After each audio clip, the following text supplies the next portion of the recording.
उपासनीयम नितराम जनैः सदा प्रहाण ये ज्ञान तमोनुवृत्तेः सनंदनाद्यैर्मुनिभिस्तथोक्तम् श्री नारदायाखिल तत्व साक्षिणे। अज्ञान अंधकार की परंपरा का नाश करने के लिए श्री राधा चरणारविंद की उपासना अनिवार्य है। अगर पूर्ण अज्ञान का नाश करके प्रेम में डूबना है तो श्री जी के चरणों का आश्रय है।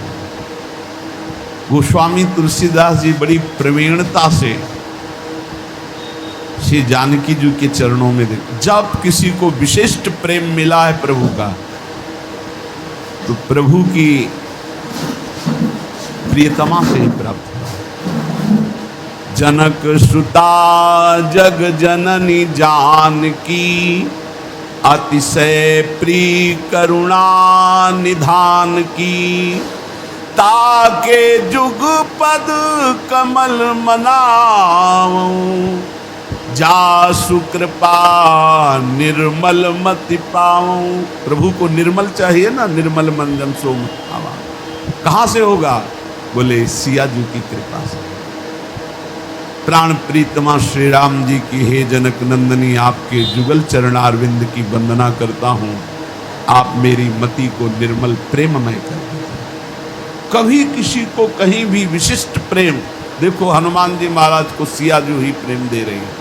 राम रसायन तुम्हारे पासा सदा रहो रघुपति के दासा तुम्हारे भजन राम को पावे। तुम्हारे भजन, ये सिद्धांत है, सिद्धांत है।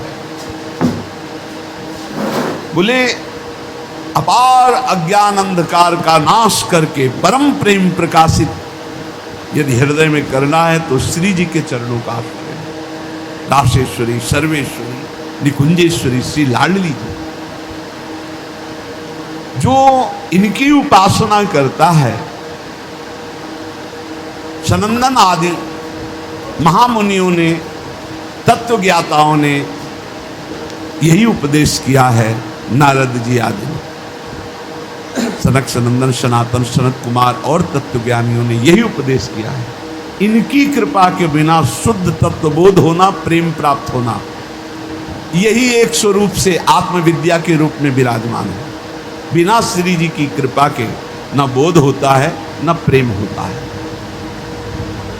नान्या गति कृष्ण पदारविंदात् संदृश्यते ब्रह्म शिवादि वंदिता भक्तेच्छयोपतसु चिन्त्य विग्रहा दचिंत शक्ते रविचिंत शासयात्। ब्रह्मा शिव आदि देवेश्वर भी जिनकी वंदना करते हैं, भक्तों की इच्छा के अनुसार जो चलने लगते हैं, देख लो, ब्रह्मा शंकर आदि जिनकी चरण वंदना करते हैं और जो भक्तों की इच्छा के अनुसार चलने लगते हैं, इतने भगवान अधीन हैं अपने भक्तों की, भक्तों की इच्छा के अनुसार चलने लगते हैं।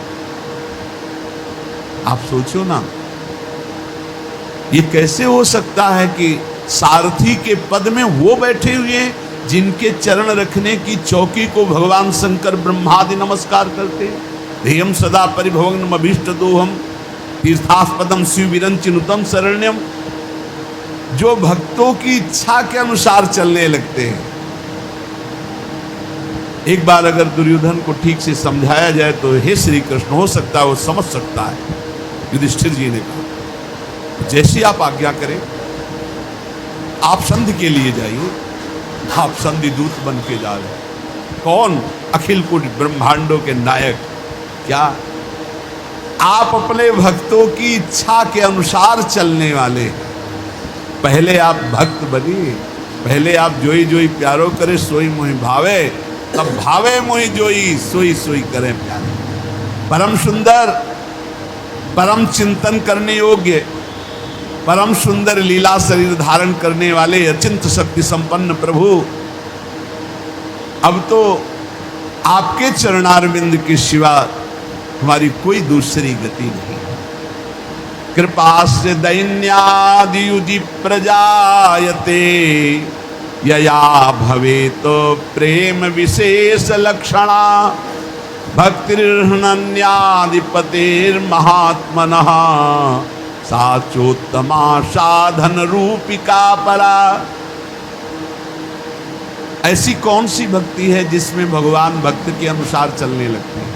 बोले जिसमें अभिमान शून्य हो गया है और जो दैन्य युक्त हो गया है, उसमें सारे वो सद्गुण आ जाते हैं जिससे श्री कृष्ण विशेष उसके अधीन हो जाते हैं। दैन्य अभिमान शून्य के हृदय में वो सारे सद्गुण आ जाते हैं जिन सद्गुणों से रीछ कर प्रभु अधीन हो जाते हैं। श्री कृष्ण की विशेष कृपा उस साधक उपासक भक्त पर है जो अभिमान शून्य और दैन्य है, जो सर्वेश्वर प्रभु के चरणों का प्रेम प्राप्त करना चाहता है। वो अभिमान न करे, दैन्य रहे, दीन भाव लाए। उत्तम साध्य भक्ति का लक्षण है दैन्य भाव, अभिमान शून्यता। और तो सब भक्ति साधारण भक्ति के अंतर्गत आती है।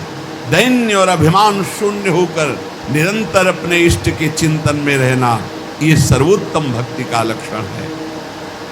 उपास्य रूपम तदुपासकस्य च कृपा फलम भक्ति रसस्ततः परम विरोधिनो रूपमथैत दाप्तेर गेयायमेर्था अपि पंच साधु भी।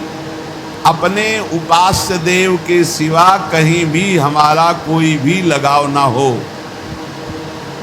प्रिया प्रिया, कहीं भी लगाव होगा तो उपास्य देव से हटा देगा वो लगाव।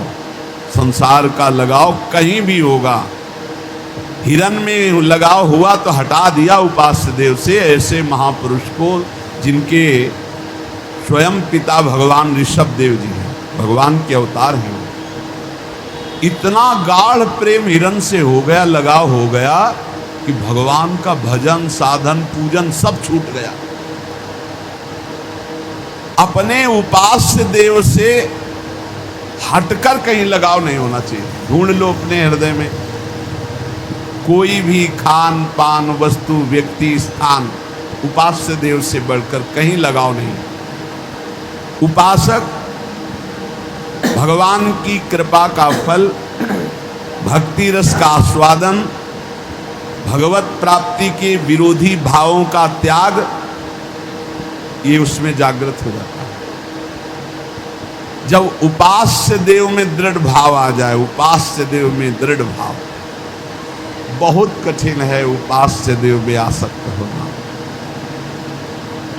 जगत गुरु माधवाचार्य श्री भगवान का जो नित्य निरंतर स्मरण करते हैं, अंतकाल में भगवान की विस्मृति का समय आता है, क्योंकि अंतिम समय जो मरने के समय दुख होता है, सैकड़ों हजारों भिक्षु एक साथ मारे डंक तो जो कष्ट होता है, ऐसी पीड़ा होती है।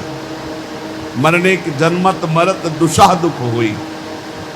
मरण काल के समय ऐसी भयंकर पीड़ा होती है, नस नाड़ियों में बात पित्त कफ कंठ अवरुद्ध हो जाता है और यमदूत उसे पासों से जकड़ते हैं, फिर खींचते हैं जीवात्मा को।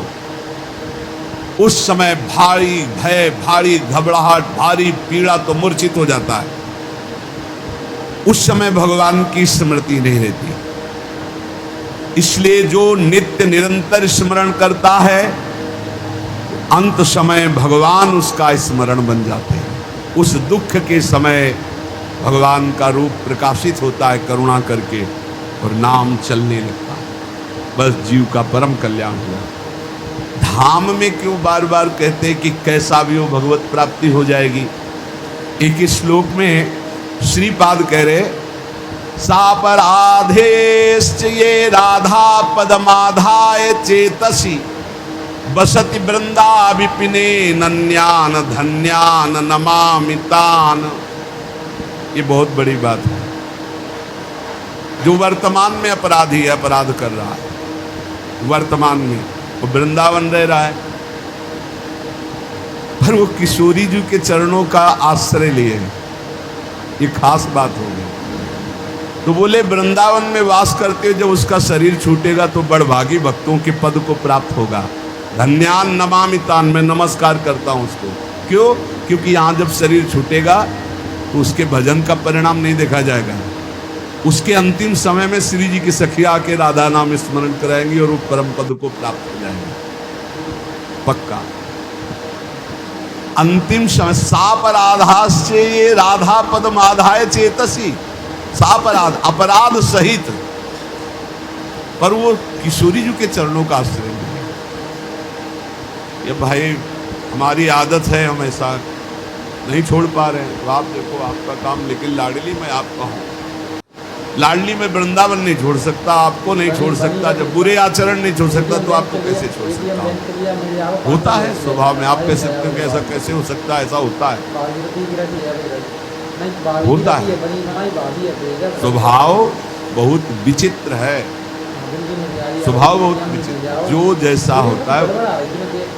एक बहुत रईस घर के महात्मा थे, बड़े विरक्त थे, पर एक कपड़ा भी ना उसको एकदम ऐसे चश्मा जहाँ रखना, जैसे 2-3 चीजें थी। बड़े वैरागी, बड़े, पर वो बड़े घर में प्रकट हुए थे, तो उनकी जो रहनी थी वो बताती थी कि किसी विशिष्ट घर के हैं। एक भी कपड़ा ऐसे नहीं, जो भी जहाँ एकदम उनका अभ्यास था, बहुत ही सफाई सुरक्षा एकदम। एक अचला, एक झोली, एक छड़ी, चश्मा, बड़े वैरागी। रात में कब चले गए पता ही नहीं चलता, किसी से आसक्ति नहीं, पर दूर से देखने से लगता था कि इनका विलासितापूर्ण जीवन रहा, मतलब बड़े घरों के रहे। जो जैसे अभ्यास का होता है उसका अभ्यास झलकता है। अब जैसे पूर्वाभ्यास पापाचरण का है,